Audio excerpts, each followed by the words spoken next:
भोना बाज़ार के अंदर एक बड़ी ज़बरदस्त स्टोरी चल रही है कि अमीन भट्ट साहब जो है अचानक न्यूट्रल क्यों हो गए। वो तो अच्छी भली शेख बिलाल की कंपेन कर रहे थे।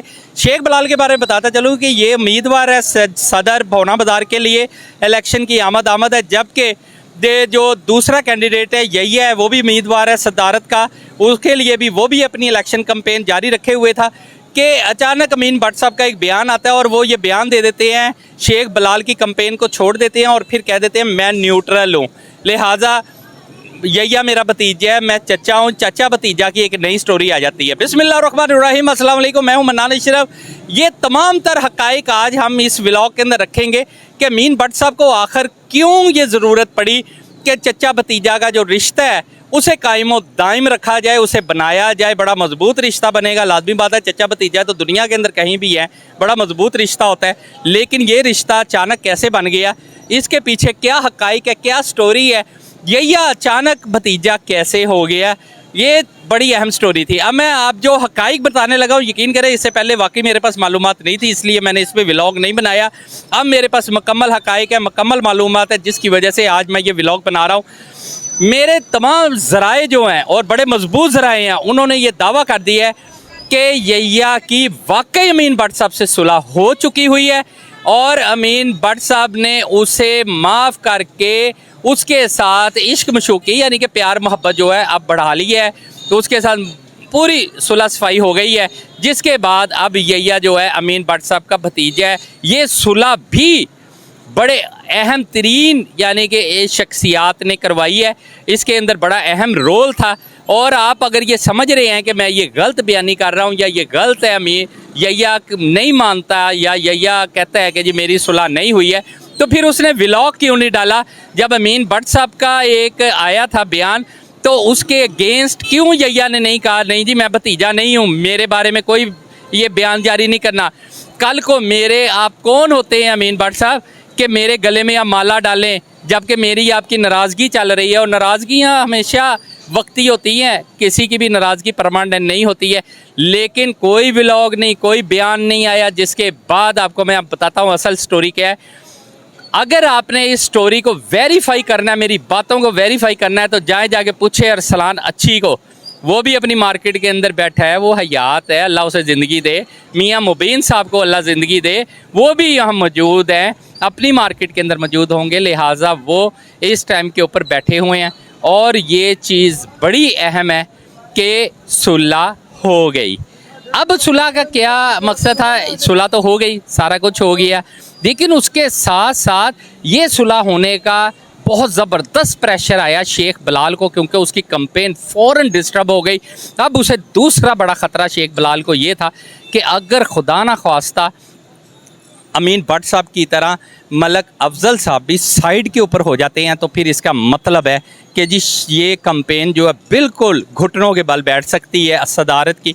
लिहाजा मलक अफजल साहब को मैं सलूट करता हूँ, उन्होंने किस तरह मनाया। ये अफवाहें बहुत ज़्यादा गर्दिश कर रही थी भोना बाज़ार के अंदर कि जी मलक अफजल साहब ने भी अपना जो है वो छोड़ दिया है इस मसलन के ग्रुप को, लिहाजा शेख बिलाल को छोड़ दिया, अब वो भी न्यूट्रल है।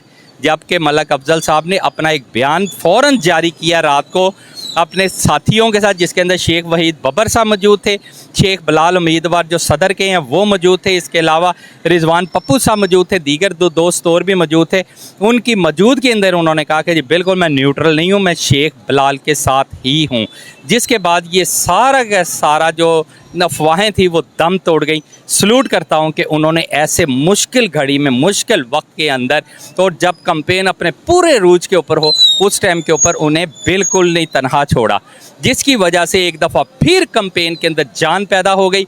एक नए ट्रैक के ऊपर जो है कंपेन चल पड़ी और उसके फौरी बाद भोना बाज़ार से मलक अफजल साहब की सरबराही में एक रैली निकलती है जो बहुत ही पावरफुल होती है, उसमें पावर शो की जाती है। वो रैली मलक अफजल साहब की शॉप से, दुकान से होती हुई भोना बाज़ार चौक तक जाती है, फिर वहाँ तकारीर होती हैं, बहुत ज़बरदस्त तारीख़ी इस्तकबाल किया जाता है। उससे शेख बिलाल की एक कंपेन के अंदर बड़ी जान पड़ जाती है। जबकि इस चीज़ का दूसरा बड़ा फ़ायदा जो है यहिया के लिए भी है कि यैया की कंपेन भी चल रही है। अब उसने बयान ना दे के, लाजमी बात है अमीन भट्ट साहब को कैश करने की कोशिश तो करनी है, लिहाजा उसे पता था कि मेरी सुलह हो गई है, लेकिन क्योंकि वो दोस्तों के आगे नहीं मान रहा, अगर ये बात मेरी गलत है तो आप यैया से ज़रूर पूछें कि यैया कि क्या सुलह हो गई कि नहीं हुई। अगर नहीं हुई तो अब यैया के पास से उठें, अरसलान अच्छी के पास चले जाएं और मियां मुबीन साहब के पास चले जाएं, आपको सारी कहानी आपके सामने आ जाएगी, दूध का दूध और पानी का पानी हो जाएगा। दूसरा बड़ा अहम मसला भोना बाज़ार के अंदर एक और है। मुझसे बहुत से दोस्त ये सवालात कर रहे थे कि आया कि वहाँ फूल जो है उम्मीदवार यैया जो है अपना इंतखाबी निशान फूल का जो वो फ्लैक्सें लगा के बैठा, क्या फूल जो है उसे इंतखाबी निशान मिल गया? ओ भाई कैसे मिल सकता है? मेरा एक सवाल है सबके साथ, कैसे मिल सकता है?